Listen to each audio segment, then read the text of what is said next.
In today's world of chemicals and other hazardous materials, it's critical to understand basic technical terminology in order to understand the potential hazard associated with such materials.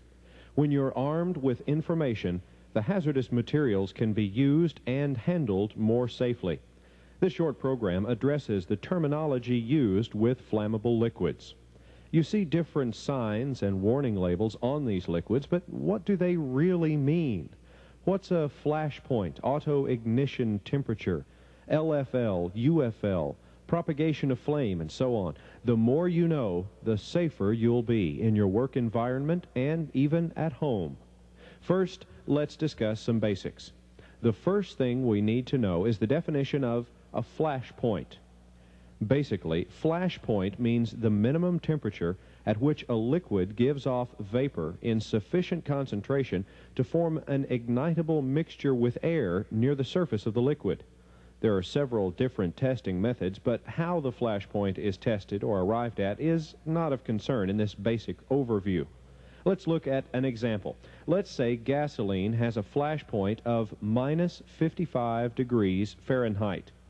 Now this means if the gasoline is cooled below minus 55 degrees, the liquid won't give off vapor in sufficient concentration to form an ignitable mixture with air near the surface of the liquid.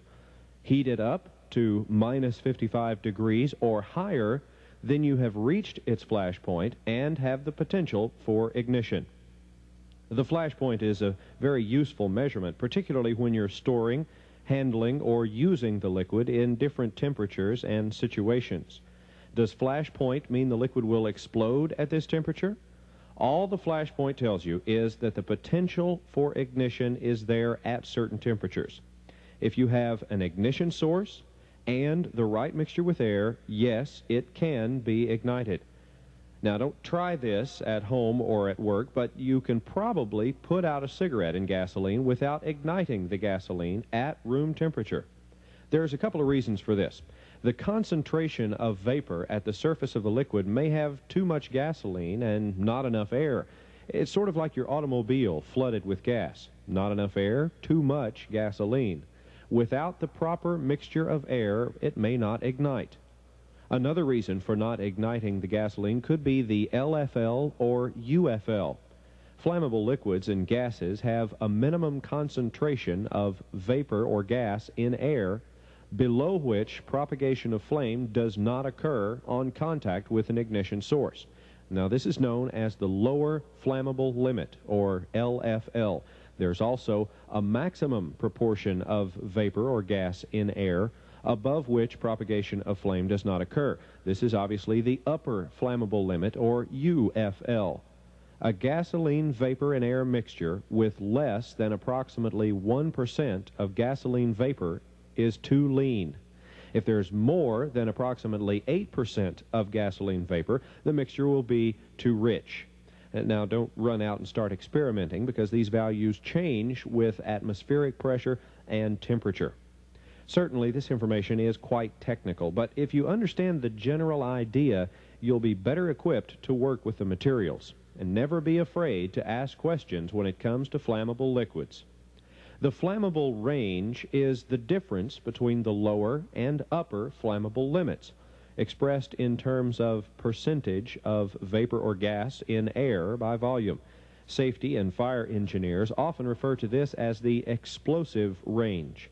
The air and vapor mixture between the LFL and UFL are flammable and can be ignited by an ignition source. Now, which would you consider most dangerous? A 55-gallon drum filled with gasoline, or a 55-gallon drum with only a fourth of the drum filled with gasoline? Well, the answer depends upon the definition of dangerous. Both should be treated with respect and properly handled according to instructions. However, the air and vapor mixture in the 1/4 filled drum would be more easily ignitable than the drum completely filled with gasoline.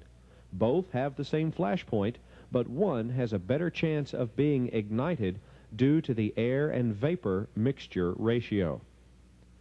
What does auto ignition temperature mean?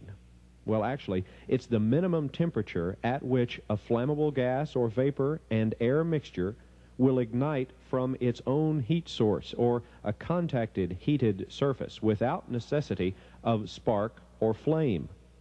Read the warning labels on flammable liquids, even the ones you use at home. Store in a cool, dry place. Do not heat above 110 degrees.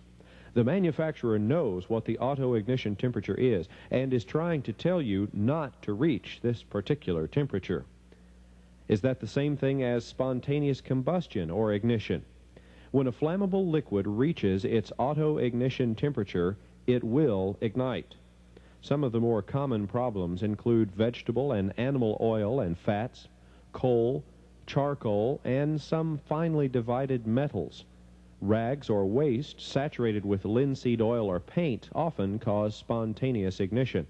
The best method of preventing against spontaneous ignition is either total exclusion of air or good ventilation.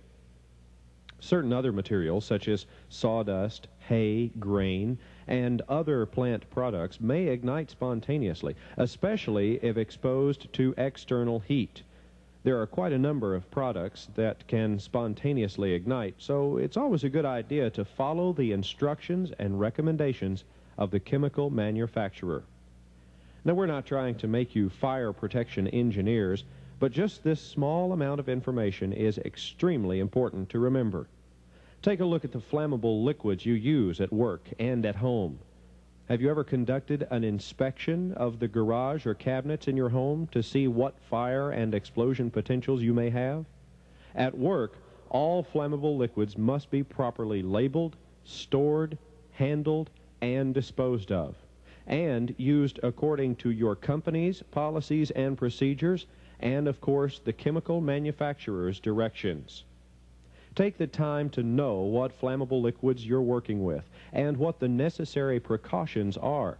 Remember flash points, auto ignition temperatures, and the basic principles of air and vapor mixtures. When a flammable liquid is within the explosive range, you need to take extra precautions and follow the rules. Flammable liquids are used in hundreds of thousands of processes, and they're used safely every day. However, the potential for mishaps is always there. Someone forgets to do this or that, or some procedure is violated. The answer to flammable liquid safety is to follow company safety procedures and work rules, and of course, the information provided by the manufacturer.